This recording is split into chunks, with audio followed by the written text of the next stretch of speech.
Hello everyone, and a very warm welcome to this webinar brought to you by the Meaning and Purpose Network at King's Business School. I'm Katie Bailey and I'm Professor of Work and Employment, and it's my great pleasure to welcome today's speaker, Dr. Victoria Hurth. Victoria is a visiting fellow at the University of Cambridge's Judge Business School and Senior Associate of its Institute for Sustainability Leadership. Her research focuses on the concept of purpose-driven organisations and the role of marketing, governance, leadership and culture in delivering them. She convenes the first global ISO standard in governance of organisations and has been a management consultant with Accenture. She is currently a non-executive director of the Soil Association. Victoria is going to talk to us today about Decoding Purpose, a framework of social impact archetypes. Please, if you have any questions, please do put them in the chat or we can take them at the end. Please do keep your microphones on mute during the presentation. And thank you very much indeed. I'm going to hand over to Victoria now. Thank you, Victoria. Thank you. Thanks, Katie. Good to see you all, everybody. Nice to see some videos on so I can see some faces.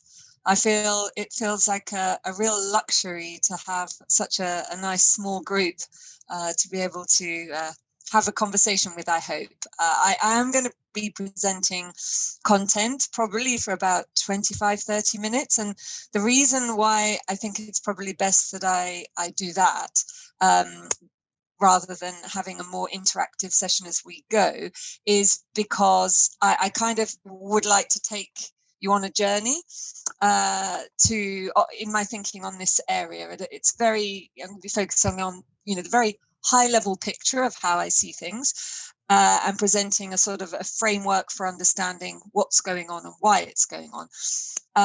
But we're going to have a good amount of time for questions at the end. So I will stick to the time that is available so that we have a good time for questions. And please do put the questions that you have, like say, in the chat, and we can go from there. Of course, if there's anything really urgent or anything, you do interrupt me, but hopefully I might come to your question later on.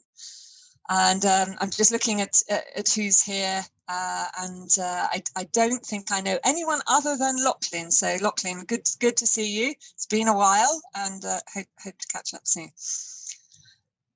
Okay, so I'm going to be presenting on the title is 3 Organisational Logics and their responses to global unsustainability. So this is the way that I'm framing this, really, is to say, okay, we've got unsustainability, which we've started to really understand since the 70s. That data's coming thick and fast. So what distinguishes how organizations respond to that, and what does that tell us about their underlying deep-seated logics about the economy, about their role in the economy and in society, and what therefore might that mean in terms of what we can expect of those types of organizations? Because how they view the world, what their worldview is, their paradigm is, going to constrain all kinds of aspects of the way that they will respond in the world that we're in now.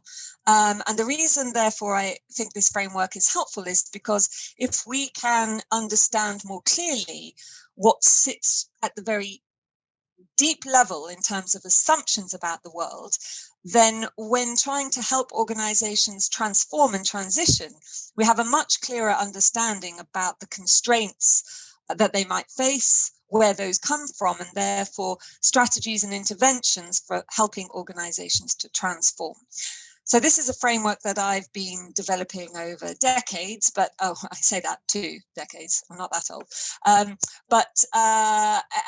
is becoming clearer and clearer for me. So I have been sort of testing these assumptions and we'll continue to test them. So any challenges or alternatives, I'm very interested to hear, because the whole point about this is that it needs to be valid and useful and really help the transition that is going on at speed at the moment.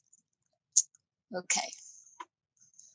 So, yeah, I am a fellow at the University of Cambridge Institute for Sustainability Leadership. I do quite a bit of thought leadership with them, as well as working on some of their large programs with commercial organizations.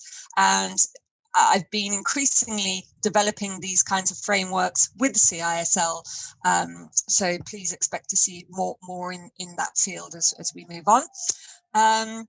And I'm also a visiting fellow of the University of Cambridge Judge Business School. Now, what I'm going to be presenting is about to come out very, very soon, at some point very soon, in this book by Jeremy Nichols and Richard Adams, The Generation Impact, International Perspectives on Impact Accounting. And my chapter is called, If You Want to Go Far, You Need to Go Deep, a Framework of Impact Archetypes. So that really links these logics with social impact and what we can expect. But the fundamental foundations that I'm going to present to you are at a broader level. So this is the additional research that this draws from, and I've given some links there if you get the slides later. So there's the white paper that we did. This is with my colleagues in Judge Business School on the how, the what, the why, and purpose of purpose. So that's quite an executive focused document. And then the academic basis for that, which is a working paper in the middle. And then on the far right, one of the key areas that I've been working on and where my work comes from originally is focused on the role of marketing as the value creation engine room of all organizations, and focusing on, well, if you want to have an organization that is purpose driven and delivering sustainability, what should that marketing look like? And what are the underlying paradigms that drive that? Okay. So the first thing I need to do is start with a couple of foundational propositions. I don't believe that these are at all controversial. Everything that I've read about sustainability and economics over many years tell me that this is the case. But again, I'm testing these all the time. So, but for me, an economy is about allocating scarce resources to optimize well-being, also variously known as welfare, flourishing, prosperity, etc., for the society over the longer term. And that businesses are the core vehicle that society has decided can deliver the economy best via a competitive marketplace. And that, to me, is the very core of the definition of capitalism. But we know that the economy is not working properly. So we have, of course, a huge suite of issues that are now very difficult to ignore. Well-being outcome issues, we might start by calling them. Mental health, obesity, inequality, modern slavery, debt, youth employment are examples of direct well-being outcomes. And then we have input issues to well-being, or indirect well-being drivers: climate change, biodiversity loss, soil erosion, water scarcity, ocean acidification, and resource scarcity. Now, I'm not ignoring the fact that for many people, the well-being of non-human life is as important, has intrinsic value as well as human life. And so when we talk about well-being, we could also translate that into the non-human world. However, when we're talking about the economy is a social construct primarily created for human well-being. So it's just important to understand those two aspects. So why is the economy not working? So my proposition, and many other people's proposition, is that the major reason it's not working is because of the logic of business as usual. So sorry, 1 second, George. I can't present my darling if you keep talking. So can you? Sorry, that's my 10-year-old son enthusiastically playing Fortnite in the back. So the logic of business as usual. So firstly, well-being creation. So the assumption of business as usual is that well-being is optimized for a society automatically if companies engaged in competitive, focused, self-interested profit maximization for shareholders. The second assumption is about human behavior. So customers and companies are boundedly rational. They will act in their self-interest and are financially motivated because money buys well-being in the marketplace.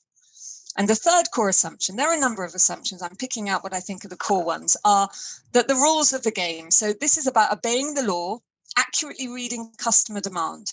So it is assumed not to be the job of an organization to question customer preferences, but just to accurately read them and then respond based on strategy which reads competitive behavior. So competitive behavior is the absolute core signal to keep the self-interest of those organizations in check.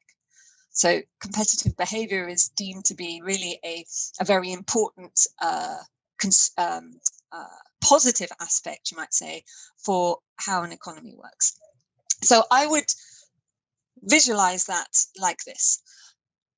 So what you have you have a competitive free market, sales occur, and you have consumers or customers who engage in that marketplace. As a result of engagement, the assumption is that they will consume in a way that maximizes their utility, and therefore their well-being will be optimized. And across the whole economy, the people's well-being will be optimized. And the role of the company is not to concern themselves with that well-being, but it is to engage in the market in the right and appropriate way, and to focus on profit maximization for shareholders as part of that, as well as reading accurately and giving the preferences of customers, delivering that, and making sure that they're open with their information so that customers can make the right choice. Because the most important factors in this setup for the customer to optimize their well-being is income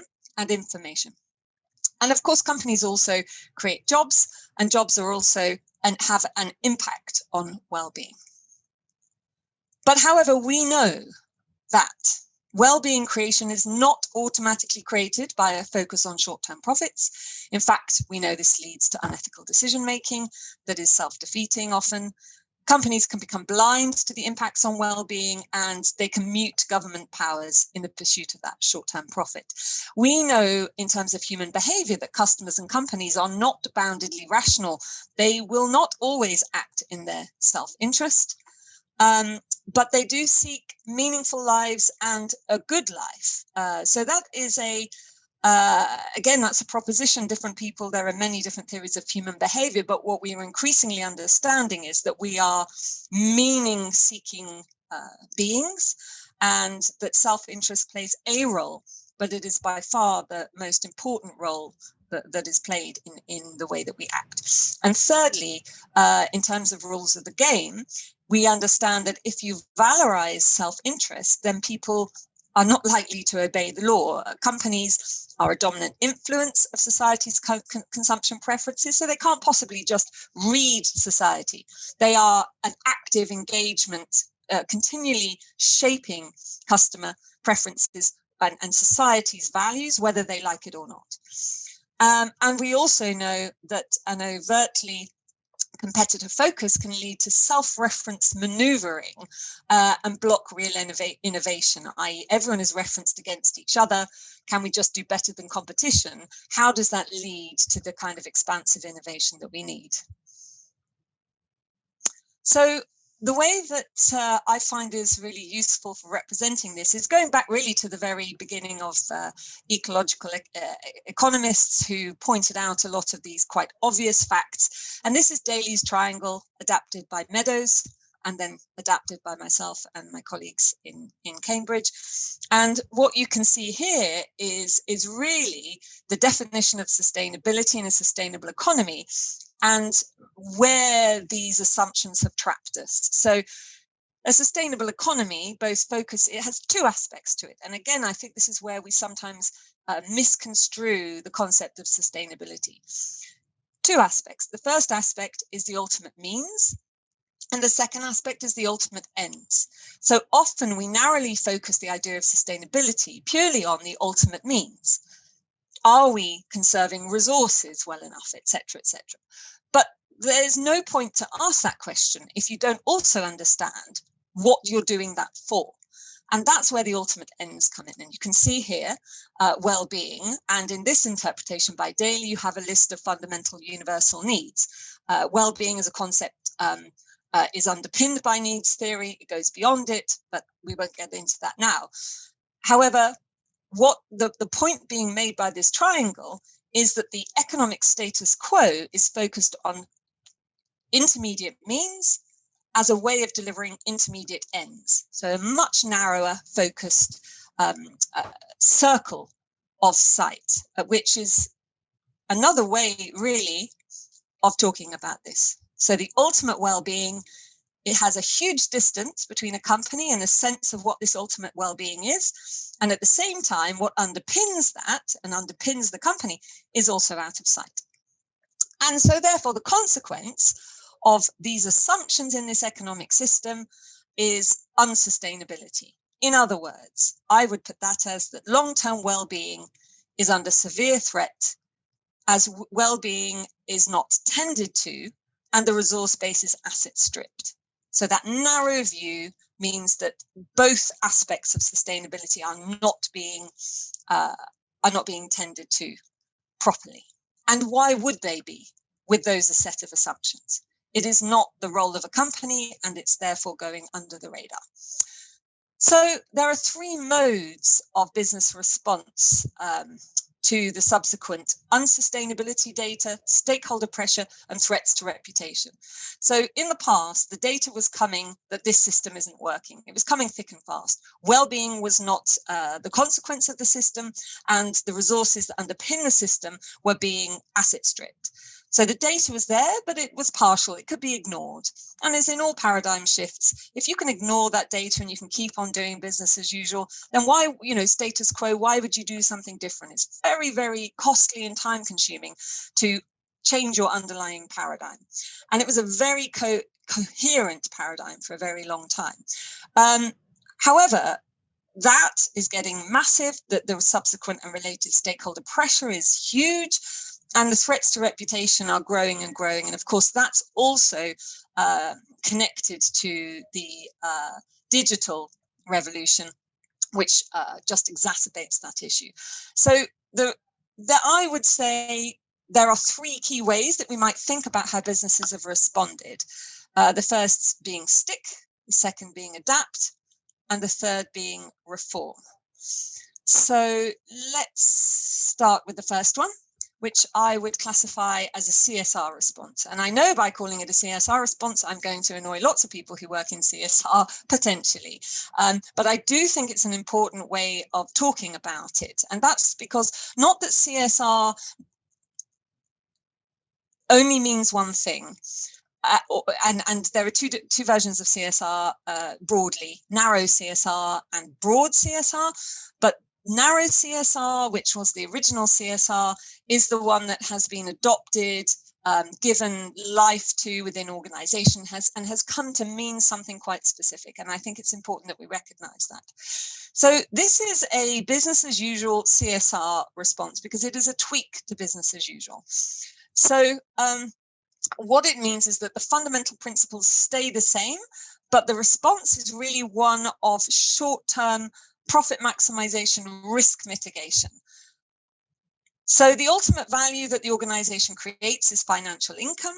That value is for shareholders. This is a characterization, and it also, I have to say, does not just work for publicly listed companies with shareholders. This logic is also visible in all kinds of organizations, including, I would say, charities, et cetera, et cetera. So this is a logic, and the business as usual, we also have to recognize it has been so dominant for so long.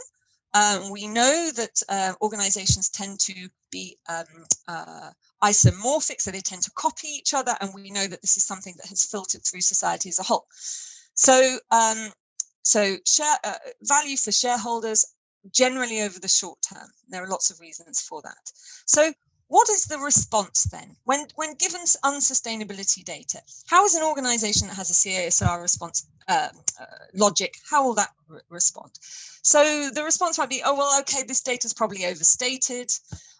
What can we do about it? We're only one organization. It's not really our job anyway. Government creates laws. That's not really our job to do anything. So the response is probably nothing, and continuing to lobby for against laws that might threaten that short-term profitability. Stakeholders are probably just seen as a bit of an annoyance, even if you pretend that they're not, undermining the business model, getting in the way, and need to be managed. And the threats to reputation are real and rising and need to be actively managed with more resource. So the consequence of that is the investment in more PR and CSR. And we've seen that. We've seen that in droves, especially this link between PR and CSR, because it's a short-term risk management situation about in response to the data that's coming through and the pressures around sustainability. And of course, there's a lot of benefits still, despite everything. It doesn't require a lot of change or investment. It keeps the company in line with the major stakeholders. These organizations have been set up over many years to create one kind of value. They have an ecosystem around that company that supports the desire for that kind of value in that kind of time scale. So disrupting that is difficult. Doing a CSR response, it's the easy route. But of course, there are problems, risks. It's incredibly risky in terms of reputation and getting more so, very back foot, very leaning, against the tide, you might say, and not acknowledging problems. So the second response, you might say, is an ESV. So this is enlightened shareholder value. And this is also just a tweak to business as usual. So this is business as usual, ESV, enlightened shareholder value. But how different this is to CSR response can't be underestimated. And how difficult this is can't be underestimated. However, we cannot pretend that this is a massive break with business as usual, because it isn't. It's a tweak. So still, the ultimate value the organization sees that it's there to create is financial income. The value is primarily for shareholders or one other major block group like that. And the time scale that it's over is usually the long term, so sustainable over time. So everything has stayed the same about the fundamental assumptions that I presented earlier about how the economy works and the role of an organization in it.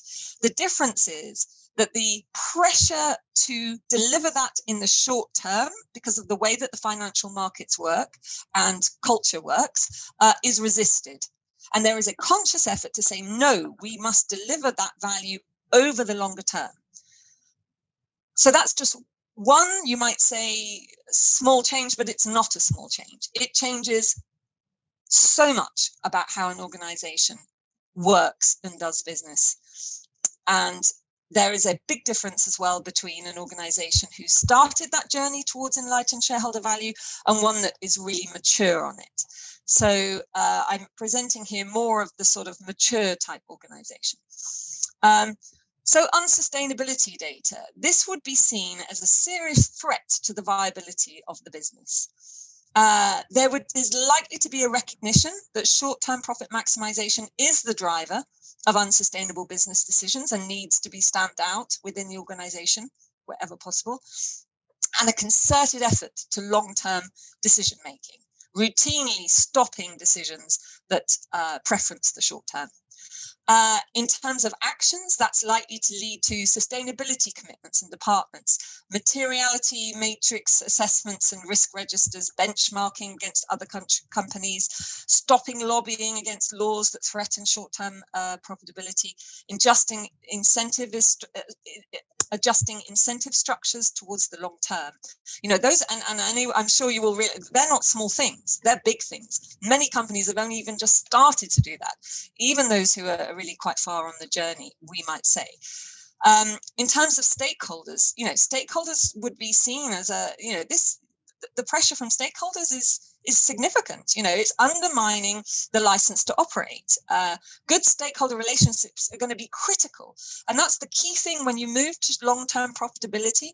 You suddenly have your stakeholders take on a completely different role in your organization. Because anyone who's thinking long-term in terms of value creation knows you need good people with you for that journey.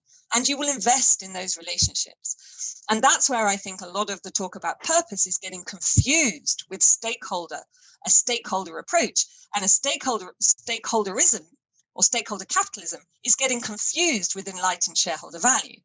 And that is because the role of stakeholders in an enlightened shareholder value company take on a hugely different role. And a lot of what we're seeing is not purpose, and it's not even stakeholder capitalism. It is enlightened shareholder value. And if you unpick the, Larry Fink's conversations and many others, you can start to see that confused language sometimes. And I think sometimes it's purposefully confused because they're trying to balance the number of stakeholders, but we will go into that maybe later. So the action response there in terms of stakeholders, you might diversify your board, you might really start to understand your stakeholders, etc. In terms of your threat to reputation, that would be seen as requiring really significant changes. It's very costly to have a massive threat of reputation hanging over your head, or to be trying to deal and manage in a CSR way with all of those potential issues. So you would start to see rebranding, fundamental identity change, values and ethical codes that are really enforced and lived, reporting against major frameworks to say, look, we're doing something here, and increased transparency. So starting to really live this long-term profit maximization. But it is still nonetheless long-term profit maximization based on pretty much all of the assumptions that I presented earlier about how an economy works and how well-being is created. Lots of benefits, of course, to it, and a number of problems. And the problems are, firstly, that it is still a contained innovation approach. Okay, so whilst you are going to be doing, if you're this kind of organization, you're going to be making changes that are way and above beyond CSR. And I hope that's clear from the difference that I presented there. But still, your decisions about your business model, your strategy, et cetera, are going to be based on a criteria of long-term profit maximization. Therefore, whilst you are likely to do a number of innovations around circular economy, et cetera, there is still only a relatively minimized innovation drive towards delivering sustainability. It is still based on, well, if it doesn't harm our long-term profits, then what is the motivation to be doing something about this? And when I present purpose in a second, of course, that contrast will become clearer. And it retains a lot of those, as we know, inaccurate assumptions about how an economy creates well-being. But, on the plus side, leaps and bounds ahead in terms of understanding your organization, your interconnectivity with the rest of the world. It's outward looking compared to CSR. That's a real complete revolution, and reduces reputational risk. So if we're going to look at Daly's triangle and put that there, you can see that enlightened shareholder value really starts to understand, depending on the level of maturity, this issue of ultimate means, this issue of, oh my gosh, actually, if we're going to start to think long term, we realize we have to think about what we rely on in the longer term in order to produce these profits. And that's natural capital. And this is, of course, Daly's triangle. And the focus in the early days of sustainability was very much on that natural capital that was required. But now, of course, we understand that the social capital that is required in terms of ultimate means is also really huge. So again, I think when we're talking about sustainability, sometimes we get confused between delivering well-being and the well-being or the continued ability of stakeholders to provide the social capital that underpins the way that the economy runs, which is in terms of ultimate means. So we mustn't, and I'll get onto that in a second, but we must make sure we don't confuse pursuit of ultimate ends with ultimate means. Now, they can be virtuous, we'll get into that as well, but there is a difference. So ESG companies might appear to be very focused on natural and social capital, but they will be doing it in order to maximize profits, in order to retain this relatively limited system. So the third response is purpose. And this is summarizing why, for me, purpose is not a flash in the pan. It's not just some trend. It is a fundamental expression of our discontent with the assumptions of the economic system for the last 50, 60 and beyond years that have taken us to a very dangerous place, from a world which was relatively sustainable to one that isn't at all sustainable.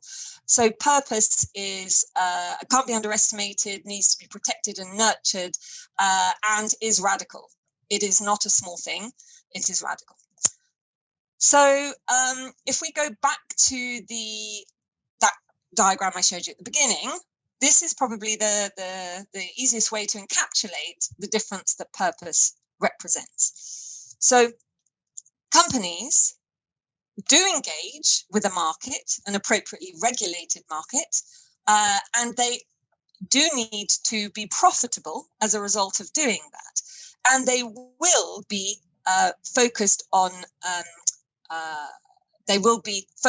that market and engaging in that market. But they will also be focused beyond that market. And that's because purpose, instead of seeing well-being as an automatic consequence of engagement in that market, the purpose of the company is on delivering a contribution to well-being, to those ultimate ends. So if we imagine that we might say that the definition of as I said at the beginning, that the purpose of an economy is long-term well-being for everyone, sustainable, equitable well-being. The definition of sustainability is sustainable, equitable well-being. Then the purpose of an organization, if it is purpose-driven, is a contribution to that meta purpose of long-term well-being for all. And because that is the focus, the company may engage through the market to produce that well-being, but it may engage outside of that market to produce that well-being. The customers might be the point of the purpose, but they might also be partners in delivering that purpose, i.e. stakeholders that come on the journey to deliver those ultimate ends. And of course, companies that are run in a purpose-driven way should also be producing not just jobs, but meaningful jobs and meaningful, sustainable jobs. So that is the absolute core, I would say, of purpose, is that it is anchoring what you are accountable to as an organization as the absolute end point of an economy, rather than focusing on an intermediary set of mechanisms that we assume will deliver that well-being. And by doing that, both the company and stakeholders can keep that company accountable to the end goal. And that's, I think, fundamentally where we've gone so very wrong, is to create a set of assumptions based on loose logic and then forget to check whether or not it's actually working or not, until the data comes back thick and fast to tell us, oh yeah, no, it really wasn't working that well. So this is just what I was showing you earlier. This is about sustainable, equitable well-being as the meta purpose. And that's why I'd say purpose is such a, helps people to unite and collaborate with each other, because it's both distinguishing, so it's about your core identity, but it's also pulls people together because every company is anchored off the same purpose, so that there is a sense of shared purpose. Humanity's shared purpose is what you could interpret sustainable, equitable well-being to be. So I'm aware that I'm not far off half an hour now, so I will try and speed up a little bit, but to say that this definition of organizational purpose is in the How, the What, the Why paper I gave you the link to at the beginning. But how we would summarize it is that it is an organization's meaningful and enduring reason to exist. And I hope from that presentation I've just made that word meaningful and what we mean by it is clear, that it is about serving society through a direct contribution to sustainable, equitable well-being. That's what makes it meaningful, and I will delve into that a little bit more in the next slide. And as further qualifiers, if we are to use a definition to say, how can we know if a company is purpose-driven or not? Well, yes, the purpose is its meaningful and enduring reason to exist, but it aligns with long-term financial performance. It provides a clear context for daily decision-making, and it unifies and motivates relevant stakeholders. So that's our working definition, which we've been using for a while now, but we do have another paper that's going to be coming out soon. So if we're going to put this in Daly's triangle terms, and I think this is, again, one of the probably simplest ways to explain it, how I see this. Sustainability, as I said before, tends to be, well, sustainability is about both ends of the triangle. It's about the ultimate means and the ultimate ends, even though we tend to focus on the ultimate means aspect of sustainability. Then we have the economic status quo. Now, purpose is focused primarily on these ultimate ends. So it is an organization's expression of how it is contributing to the ultimate ends of an economy. But it connects with the ultimate means, not just because if you want to deliver anything in the long term, you have to be thinking about your ultimate means. Enlightened shareholder value companies are also doing that. Yeah, it comes with looking into the long term. But more than that, it is also not just about the natural capital and social capital in general, but it focuses very, very clearly on the emotional capital, you might say, of optimizing the human drive to serve the well-being of others. And this is where you get the virtuous circle. So you might say that down here in terms of the ultimate means, one of the core ultimate means that we have for delivering the ultimate ends of well-being is the fact that humans are hardwired to want to be in service of the well-being of others. And because of the assumptions in business as usual, we have forgotten that. We worked it out of the system because there are many reasons for that, but we essentially buried that drive. What purpose does is harness it in order to provide the well-being ends. So you have a virtuous circle that works round. And this is where I would say purpose and sustainability are intricately connected if you do it right. So I'll finish. This is the last slide or two. So the paradigm shift that purpose represents is that the ultimate value that the organization is there to create is not any more financial income, it's well-being outcomes. Who is that value primarily for? Well, it's not for one stakeholder group as shareholders. It is for the company specified group or groups that it has chosen to deliver to enhance the equitable well-being of. Now, some purposes are very close to the meta purpose. They are literally another way of saying we're here to deliver long-term well-being for all. Other companies will be more focused and specific. They might focus on a problem that affects all stakeholders, or they might focus on a particular group or groups and focus on their well-being in the longer term. And that's so over what timescale? Over the longer term. So what does that mean in terms of unsustainability data? Well, the cognitive response is businesses can't leave sustainable, equitable well-being to chance. They have to be accountable to delivering it. And the business can't deliver well-being, long-term well-being for everyone. It is something we all have a role to play in. So they have to think very carefully about what their role is. And that's what the scoping of a purpose is. And in terms of action, everything of a mature ESV company and all ESV responses in terms of that unsustainability data. And then plus a range of others. So discovering and encoding a purpose, assessing the board and operational and culture gaps against that purpose. So, where are we delivering financial value above and beyond any other kind of value that's in our purpose? How do we adjust that?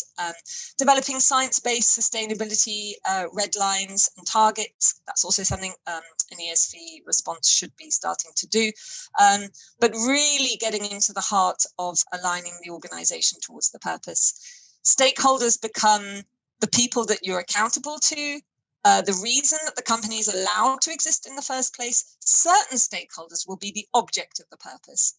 Other stakeholders will be partners in delivering it. And again, just going back to, I think one of the key confusions is the difference between stakeholders that you are serving to in partnership to deliver the purpose, and those that are the object of the purpose. I mean, they can shift, but there is a distinction there. So rehumanizing the organization so that stakeholders can be inspired to help achieve the purpose. You know, if you think differently about human behavior, you change how you manage and govern your organization. And I'll just pick out a couple here. Threats to reputation. This would be a serious issue that requires important changes to the way that the company operates. It would be about really actively saying, okay, a reputational threat is information that we are at risk of doing something that is not delivering against our purpose. So how do we respond to that? But doing it very much from a leadership position. So in terms of benefits, one of the key things that's important about purpose is that it is front-footed. It is forward-leaning towards delivering well-being.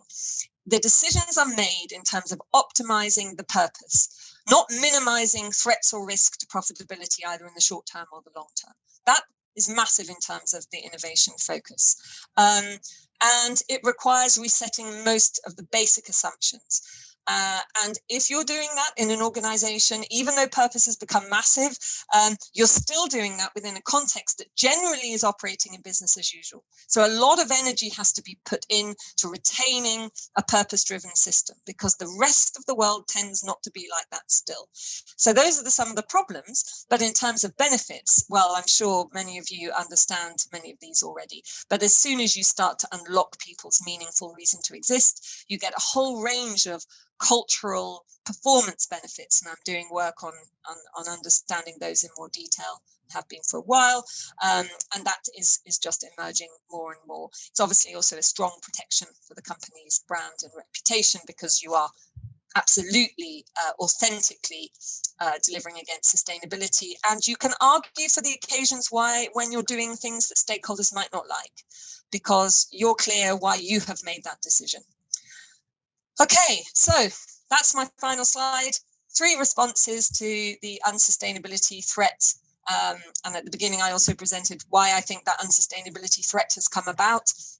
The 3 responses: to stick, which I'd call a CSR approach; adapt, an enlightened shareholder value approach; or reform, which really is purpose. So questions might be, which logic dominates your company or those that you work with? Are they really conscious of where they are, the real nature of their ambitions, and how they can navigate the road ahead depending on which logic they are dominantly operating from? So thank you. I know I did take a while there, and I know also I did have to speak quite fast, so I hope it was clear enough and was of some use.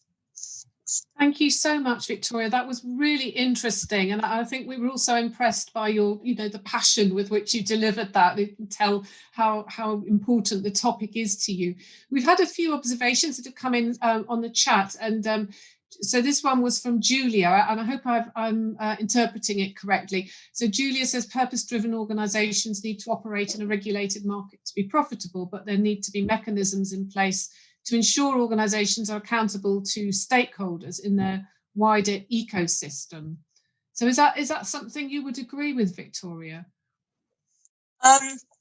Yeah, for sure. I mean, the issue of a system that's geared to deliver financial value in the short term will often not preference or aid organizations trying to be purpose-driven.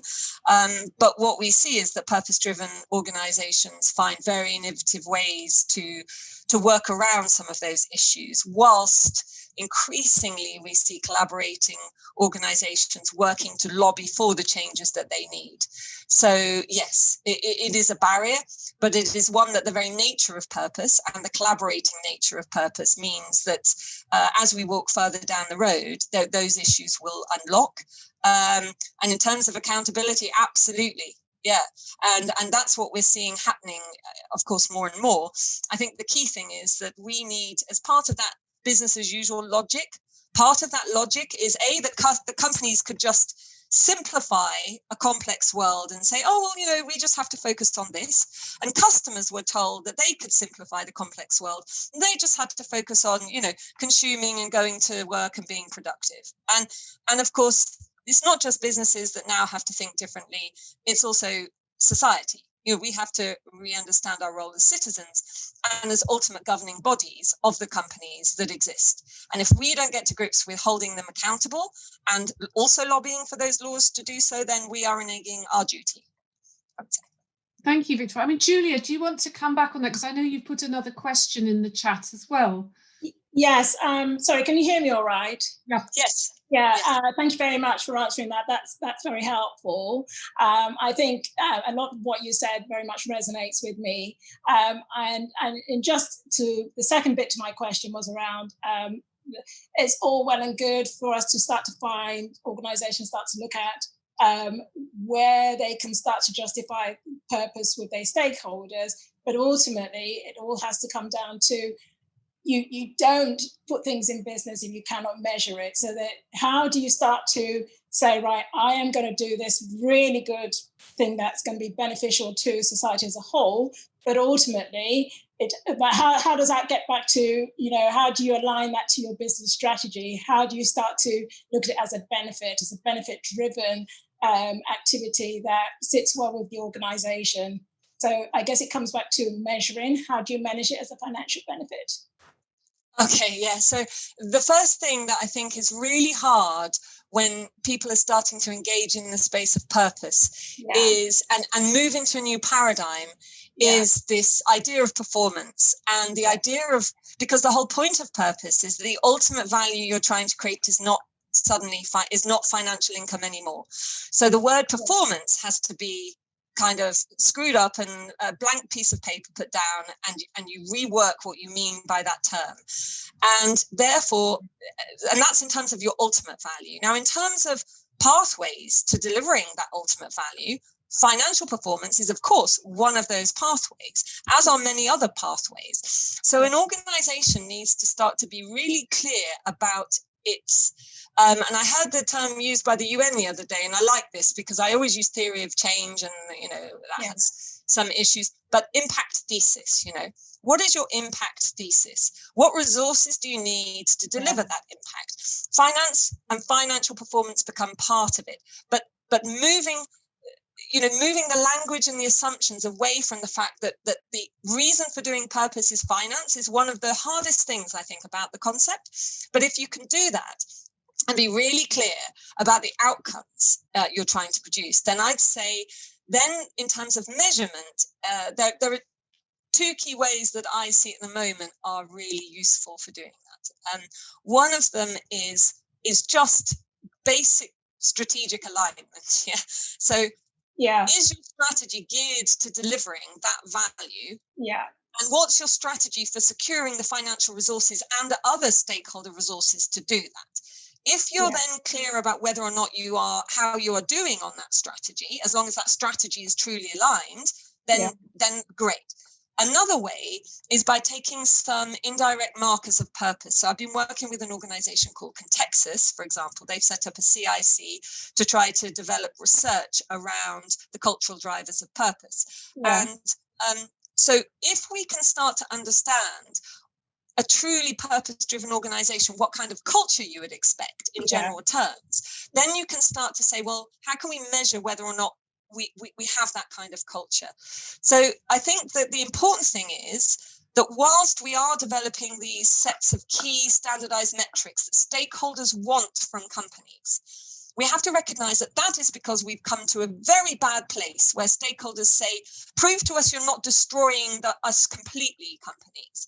And whilst that's important, that is not going to help measure whether the organization is delivering on its purpose. It's going to help with the ESV, it's going to help with the sustainable delivery of it, but it's not necessarily going to tell you the core intent and whether that intent is being realized.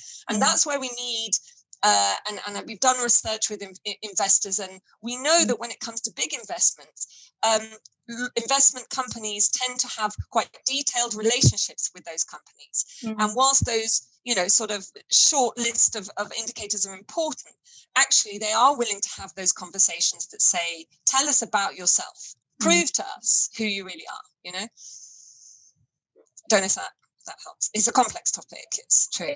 No, thank you. That was really, really helpful. I think, there's so much, because there's also some, the other thing I'll just say very quickly, and not to take up all the time, is maybe there are some other considerations around economic thinking itself, which some of the stuff you've said, because I think that in itself is where some organizations are still very much focused in traditional economics. Yeah, it's huge. And the one takeaway, from this, if anything else, is we cannot underestimate how difficult it is at the level of assumptions, identity, at such a deep level to make this change, and by holding a mirror up like this, hopefully at least we might recognize how big purpose is in a good way. Yes. Thank you, Julia. Thank you for your thoughts there. You've got a lovely message here from Bernard, Victoria, saying that for some time our independent not-for-profit has been focusing on how to make the shift to stakeholder capitalism viable for an organisation transformation reinvention perspective. This presentation is so incredibly complementary to our work and provides concepts and language to really speak more coherently about the context for our work. And he's a big thank you there from him. And he's also put a question here. So do you have a view on the connection between purpose and business model and operating model? Yeah. So for me, purpose is an expression of the ultimate value that an organization is trying to create. So that is the ultimate set of outcomes that you exist for. And then you need to bring that to life and deliver that value. So your vision, your mission are, and again, and I'm aware sometimes the word vision is used in a way that's very synonymous with purpose, but often it also is the opposite. It's not at all like that. But those are sort of the first stage of then, so you might say purpose is the first stage of scoping, value scoping. And then you get to more nuanced levels of scoping. And business model is the way in which, so it's the way in which you are going to deliver that ultimate value and that vision and through that mission.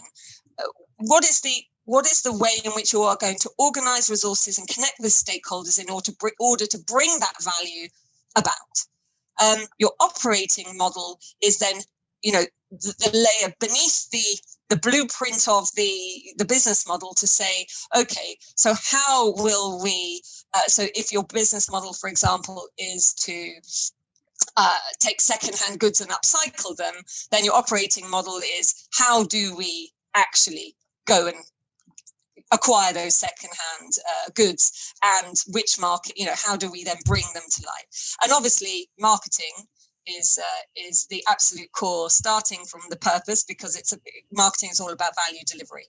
So I'm not going to go into that now. I would love to, but we've got some more questions here for you, Victoria. So this one is from Andy. Do we need to consider the impact of growing complexity and encouraging interest in purpose? In response to a wicked world, purpose provides a coherent focus for simplicity without being simplistic. Do we need to go beyond reform to a higher level of transform? Yeah, I mean, the word reform means we can use the word transform as well. I mean, what it means is it's a reformation. It is a complete shift. So yes, we do need to. I think what we've seen. I don't know if this helps answer that question, but I think what we've seen up to now is. So if we take the 2007 and 8 financial crisis, up till then, there'd been lots of shocks that have helped people to really question what is an economy for, sort of to see that diagram that I presented. 2007-8 crisis took that to a deeper level, where even mainstream people were questioning, what is this all about? And then there was a period where everyone said, is this just all gone back to business as usual? Have we forgotten about this? And at that point, I think what was happening is we were forming our ideas. And for me, purpose has kind of sprung out of that. And it's like, this is the new expression of capitalism. And I agree, it's not simple. And it was hard to get into half an hour to just, even that part. It's not, it's very complex and it's very profound.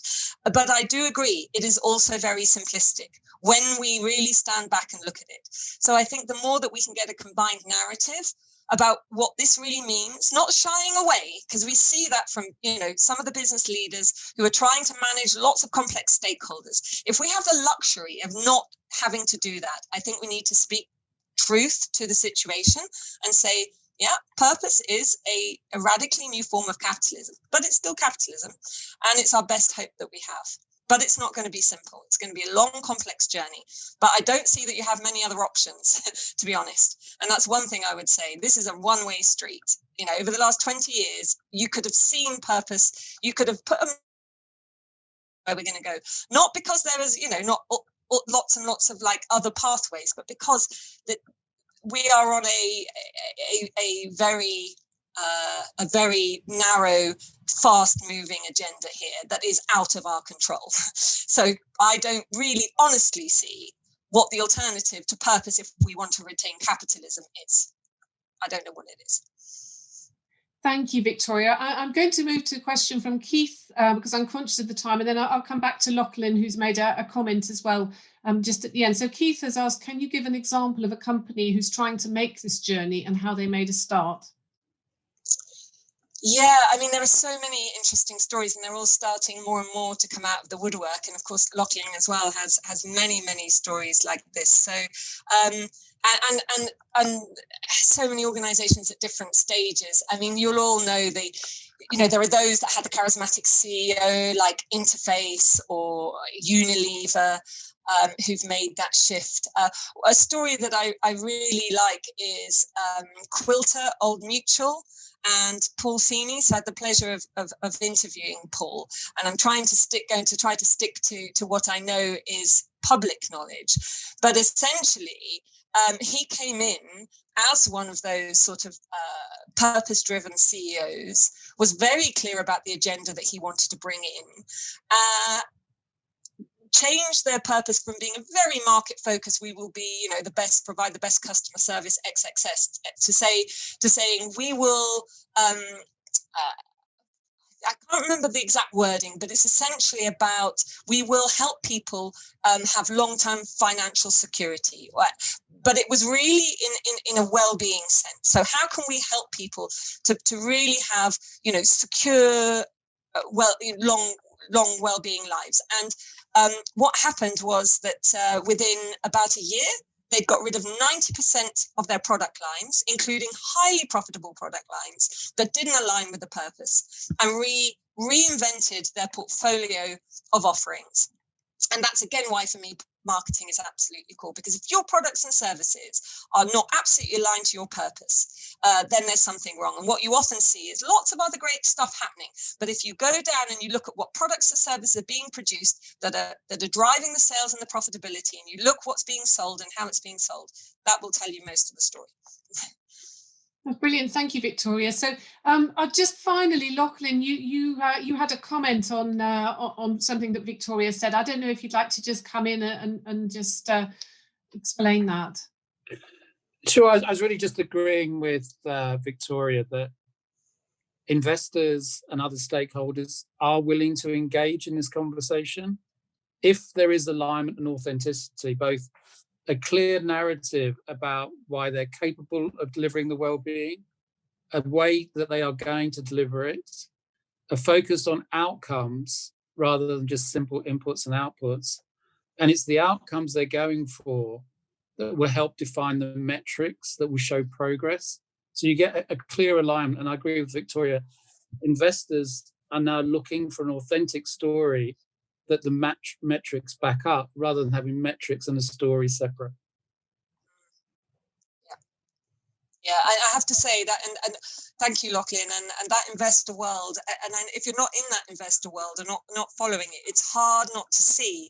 I'd say the two big things in the last 2 years that have absolutely transformed is A, the oil and gas industry, and B, investment. Now, the investment was a long time coming, and it was that it was absolutely those financial crashes and the pressures coming on. But over time, we thought it had all gone quiet and it was all for no good, but actually a lot has been happening, and it's come to fruition now. And I think we're going to start to see an inverse reality where investors are driving companies to make real change. And it's such an exciting thing to see happen. So, I don't know where all of you are in your sustainability journey, but I can say over, the last 20 years, what's happening now is so incredibly exciting and moving so fast. And whilst I'm skeptical, and whilst I know, it's not enough and it's not fast enough, it is unbelievable in terms of precedent, I'd say.